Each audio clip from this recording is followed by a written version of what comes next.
নমস্কার বন্ধুরা, রাকিস ফুড হাবের আরও একটা নতুন ভিডিওতে আপনাদের সবাইকে ওয়েলকাম। পয়লা বৈশাখ তো প্রায় এসেই গেল, তাই আজ আমি আপনাদের জন্য নিয়ে চলে এসেছি ঝরঝরে বাসন্তী পোলাও আর ঝাল ঝাল চিকেন কোপ্তাকারি। এখনও পর্যন্ত আপনাদের সঙ্গে পোলাও চিকেন কষার রেসিপি শেয়ার করলেও এইবারের কোপ্তাকারিটা কিন্তু ভীষণই ইউনিক। খুব সহজে চিকেনের কিমা দিয়ে এই কোপ্তাটা নরম করে তৈরি করা হয়েছে, যাতে এটা খেতে একেবারেই শক্ত লাগবে না। আর একদম ঝরঝরে বাসন্তী পোলাওয়ের রেসিপিও ডিটেলসে শুরু থেকে শেষ পর্যন্ত শেয়ার করেছি। তাহলে চলুন বন্ধুরা, আর দেরি না করে দেখে নেওয়া যাক আজকের ভিডিও। প্রথমেই আমরা বাসন্তী পোলাওয়ের জন্য গোবিন্দভোগ চালটা রেডি করে নেব। এর জন্য দেখুন একটা বড় বাটি নিয়ে তাতে একটা বড় সাইজের ছাঁকনিও বসিয়ে নিয়েছি। তাতে 1.5 কাপ পরিমাণ গোবিন্দভোগ চাল আমি অ্যাড করে দিয়েছি। দিয়ে জল দিয়ে ভালো করে ডলে ডলে চালটা আমি ধুয়ে নিচ্ছি, যাতে চালের মধ্যে যদি কোনো ময়লা থাকে সেটা যেমন বেরিয়ে যাবে, তেমনি চালের মধ্যে যে স্টার্চ আছে সেটাও ভালো মতন এরকম ডলে ধোয়ার কারণে বেরিয়ে যাবে। স্টার্চ থাকলে বাসন্তী পোলাও কিন্তু ঝরঝরে হবে না। খুব ভালো করে ধুয়ে নেওয়ার পর দেখুন আমি জলটা ফেলে আসছি। জলটা ফেলে নেওয়ার পর ছাঁকনি দিয়ে এরকমভাবেই রেখে দেবো, মানে যেটুকু জল আছে ওর মধ্যে সেটাও বেরিয়ে যাবে। 15 মিনিট পর আপনাদের আমি দেখাচ্ছি। দেখুন 15 মিনিট পর একটা থালা বসিয়ে নিয়েছি, আর জলটা যতটা পড়া ছিল পড়ে গেছে। এবারে এটাকে ছাঁকনিটাকে নিয়ে থালার মধ্যে ছড়িয়ে দিচ্ছি। ছড়িয়ে দিয়ে এটাকে এইভাবে রেখে দেবো রুম টেম্পারেচারেই। 2-3 ঘন্টা পর এটা একদম সুন্দরভাবে ঝরঝরে শুকনো হয়ে যাবে। দেখুন 3 ঘন্টা হয়ে গেছে আর চালটা একদম ঝরঝরে শুকনো হয়ে গেছে। এবারে একটা বাটি বসিয়ে নিয়েছি, তাতে চালটা আমি ঢেলে নিচ্ছি।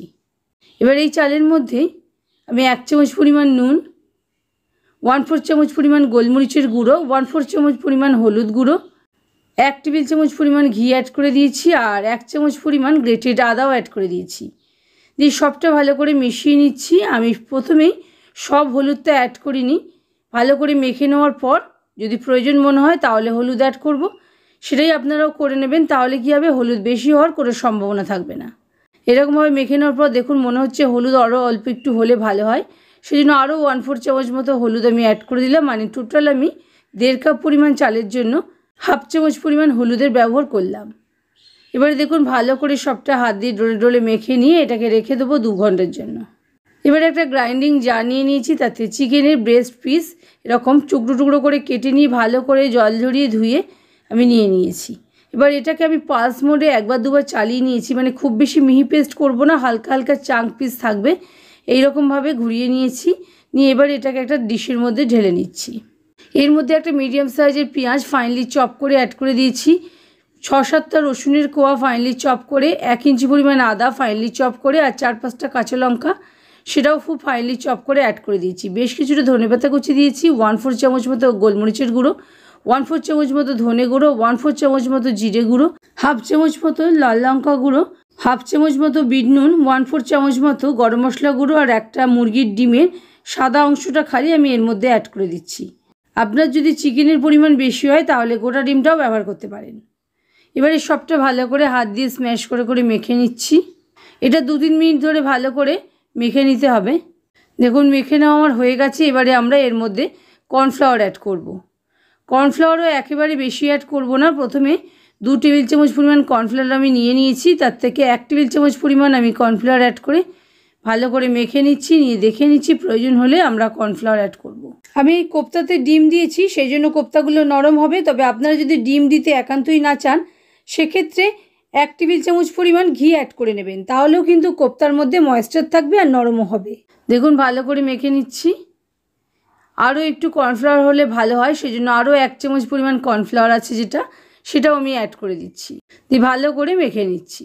ভালো বাইন্ড আনার জন্য আমি এখানে কর্নফ্লাওয়ার ব্যবহার করলেও আপনারা চাইলে অ্যারারুটও ব্যবহার করতে পারেন, আর যদি অ্যারারুট ঘরে অ্যাভেলেবেল না থাকে সেক্ষেত্রে ময়দাও ব্যবহার করে নিতে পারেন।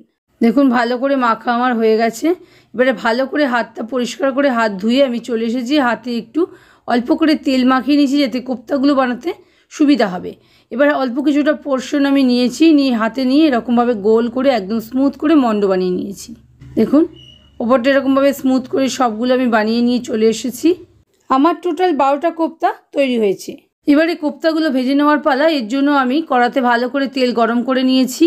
নিয়ে এবারে কোপ্তাগুলো আবারও হাতে একটুখানি ঘুরিয়ে ঘুরিয়ে নিয়ে তারপরে অ্যাড করে দিয়েছি। গ্যাসের ফ্লেমটা এই পর্যায়ে মিডিয়ামে রেখেছি। প্রথমেই কোপ্তাগুলোতে আমি হাত দিচ্ছি না, তাহলে কোপ্তার শেপগুলো নষ্ট হয়ে যেতে পারে। এরকম হাত দিয়ে হালকা করে ঘুরিয়ে দিলাম যাতে কোপ্তাগুলো কড়ার তলায় আটকে না যায়। এবারে দেখুন কোপ্তাগুলো একটু সেট হতে দিয়ে আমি উল্টে নিচ্ছি।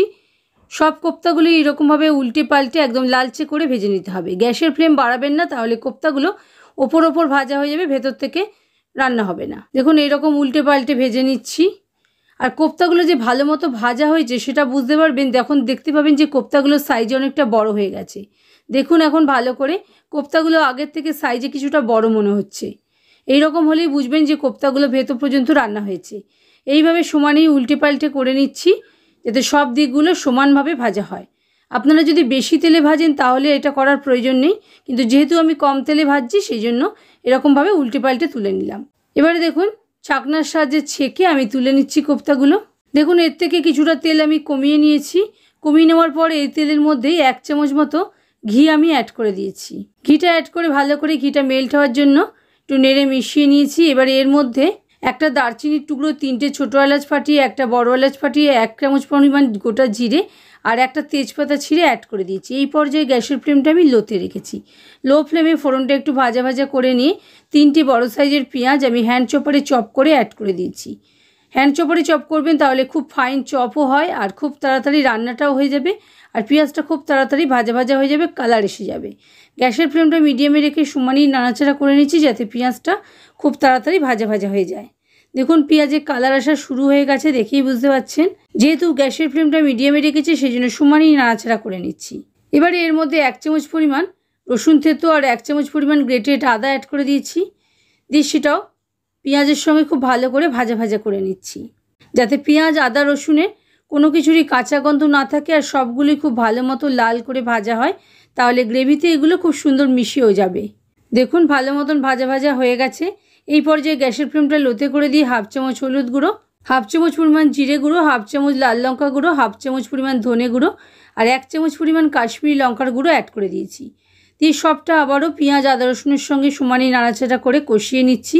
এটা খুব বেশিক্ষণ করব না, তাহলে মশলা আবার পুড়ে যেতে পারে। 1/2 মিনিট মতো এটাকে নাড়াচাড়া করে নিয়েছি। করে নিয়ে অল্প করে একটু গরম জল আমি অ্যাড করে দেবো যাতে মশলাটা খুব ভালো মতন কষানো হয়। দেখুন জলটা অ্যাড করার পর আবারও ভালো করে নেড়ে ছেড়ে মিশিয়ে নিয়েছি। দেখুন জলটা আমাদের মরে গেছে আর মশলাটা আমাদের খুব ভালো মতন কষানো হয়ে গেছে। এই পর্যায়ে 2খানা বড় সাইজের টমেটো আমি মিক্সিং গ্রাইন্ডারে নিয়ে ভালো করে গ্রাইন্ড করে নিয়েছিলাম, সেটাকে এই পর্যায়ে অ্যাড করে দিয়েছি। দিয়ে আবারও ভালো করে সব কিছুর সঙ্গে কষিয়ে নিচ্ছি। আপনারা টমেটোটা একটু লাল দেখে কেনার চেষ্টা করবেন, তাহলে গ্রেভির কালার ভীষণই ভালো আসবে। দেখুন টমেটোতে যেহেতু জল আছে সেজন্য ভালো করে মিশিয়ে দেওয়ার পর ঢাকা দিয়ে 5 থেকে 7 মিনিট রান্না করে নিয়েছি। টমেটোটা অনেকটাই কষে গেছে, জল অনেকটাই মরে গেছে। আবারও সবটা নেড়ে ছেড়ে মিশিয়ে নিয়েছি। নিয়ে এর মধ্যে 1/2 বাটি পরিমাণ ফ্যাটানো টক দই অ্যাড করে দিয়েছি। আর এই পর্যায়ে গ্যাসের ফ্লেমটা অবশ্যই লোতে রাখতে হবে।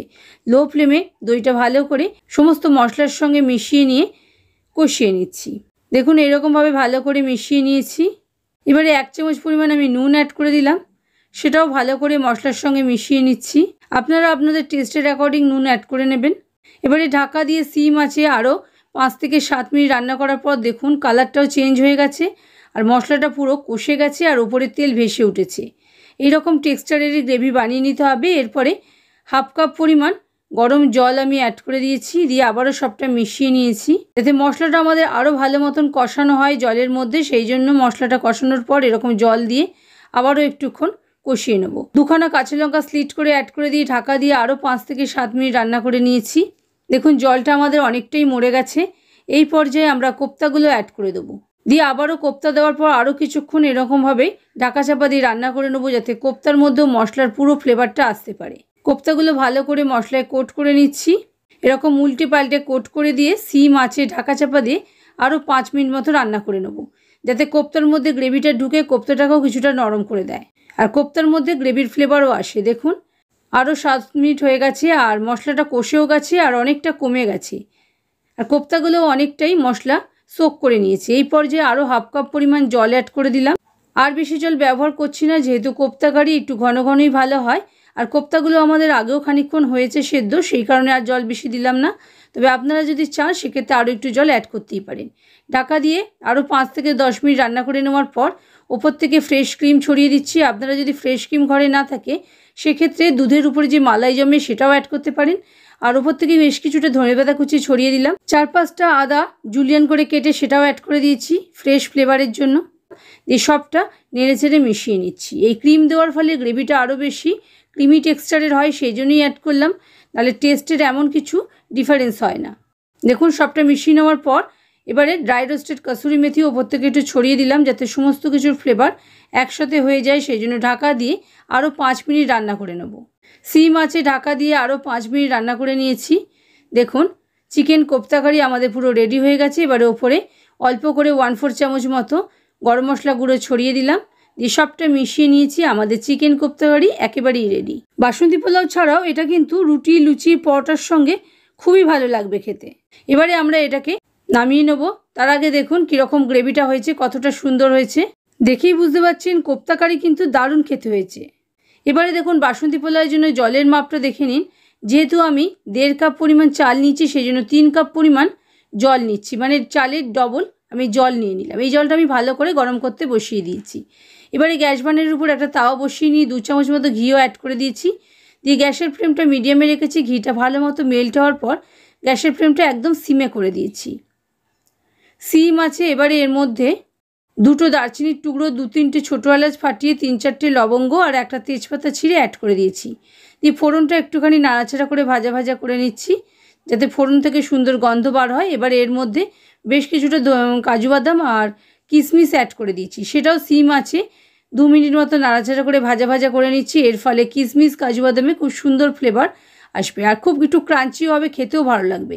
এবারে দেখুন আমরা যে চালটা রেডি করে রেখেছিলাম সেই চালটা অ্যাড করে দিয়েছি। দিয়ে সিম আছে সমানই নাড়াচাড়া করে ভাজা ভাজা করে নিচ্ছি। চাল যদি এইরকমভাবে ভাজা ভাজা করে নেওয়া হয় তাহলে কিন্তু বাসন্তী পোলাও একদম ঝরঝরে হবে। আর আমাদের কাজু বাদাম কিশমিশটাও ভালো মতন ভাজা হয়ে যাবে চালের সঙ্গে সঙ্গেই। 2 থেকে 3 মিনিট আমি এইরকমভাবে ভাজা ভাজা করে নিয়েছি। আর ভাজা ভাজা হলে দেখবেন চালগুলো একটুখানি সাদা হয়ে যাবে, ফিকা হয়ে যাবে কালারে, আর একটুখানি ফুলে যাবে আর সুন্দর গন্ধও বার হবে। সেই পর্যায় পর্যন্ত ভেজে নিতে হবে। এদিকে জল আমাদের ভালো মতো গরম হয়ে গেছে। এবার আমরা জলটা অ্যাড করে দিচ্ছি। গ্যাসের ফ্লেমটা কিন্তু লোতেই রেখেছি, লো ফ্লেমে সব জলটা অ্যাড করে দিয়েছি। দিয়ে ভালো করে মিশিয়ে নিয়ে ঢাকা দিয়ে সিম আছে 10 মিনিট রান্না করে নেব। দেখুন 10 মিনিট হয়ে গেছে, জলটা আমাদের প্রায় মরে গেছে। এই পর্যায়ে 4 চামচ পরিমাণ চিনি আমি অ্যাড করে দিয়েছি। দিয়ে সবটা নেড়ে চেড়ে ভালো করে মিশিয়ে নিচ্ছি। ভাতের মধ্যে এখনও অল্প একটু ভিজা ভাব আছে, সেই জন্য সবটা মিশিয়ে নেওয়ার পর এর মধ্যে আমি কটা কাঁচা লঙ্কাও গুঁজে দেবো সুন্দর ফ্লেভারের জন্য। কাঁচা লঙ্কা এরকম শেষের দিকে ব্যবহার করলে খুব ভালো গন্ধ অ্যাড হয় পোলাওতে। দেখুন কাঁচা লঙ্কাটা গুঁজে দেওয়ার পর আমি ঢাকা দিয়ে আরও 5 থেকে 7 মিনিট রান্না করে নেব। দেখুন 7 মিনিট হয়ে গেছে, বাসন্তী পোলাও আমাদের একেবারেই রেডি হয়ে গেছে। আর দেখতেই পাচ্ছেন পোলাও কত ঝরঝরে হয়েছে। কিন্তু এটাকে এখনই সার্ভ করবেন না, আরও 10 মিনিট মতো এটাকে ঢাকা দিয়ে স্ট্যান্ডিং টাইমে রেখে দেবেন, তাহলেই কিন্তু পোলাও একদম পারফেক্টভাবে রেডি হবে। এবারে দেখুন 1 চামচ মতো ঘি অ্যাড করে দিলাম যাতে ঘিয়ের ফ্লেভারটা পোলাওতে খুব বেশি ভালো মতো পাওয়া যায়, সেই জন্য শেষে ঘি ব্যবহার করলাম। আপনারা চাইলে নাও ব্যবহার করতে পারেন। আবারও সবটা এরকমভাবে মিশিয়ে নিয়েছি। মিশিয়ে নিয়ে ঢাকা চাপা দিয়ে রেখে দিচ্ছি 10 মিনিটের জন্য। দেখুন 10 মিনিট হয়ে গেছে, বাসন্তী পোলাও কিন্তু আমাদের একেবারেই রেডি হয়ে গেছে। এবার এটা গরম গরম সার্ভ করে নেব চিকেন কোপ্তা কারির সঙ্গে। তাহলে দেখতেই পেলেন বন্ধুরা কত সহজে তৈরি হয়ে গেল আজকে পয়লা বৈশাখ স্পেশাল বেঙ্গলি থালি, ঝরঝরে বাসন্তী পোলাও আর সঙ্গে ঝাল ঝাল চিকেন কোপ্তা কারি। আর দেখতেই পেলেন কতটা টেম্পটিং হয়েছে রেসিপি দুটো। ঘরে থাকা সাধারণ ইনগ্রিডিয়েন্ট দিয়েই কত সহজে ঝটপট ইজিলি বানিয়ে ফেলা গেল আজকের রেসিপি। এবার থেকে পয়লা বৈশাখে আর রেস্টুরেন্টে না গিয়ে বাড়িতে তৈরি করে ফেলুন এই কম্বোটা। বাড়িতে এনজয় করুন সকল সদস্যের সঙ্গে।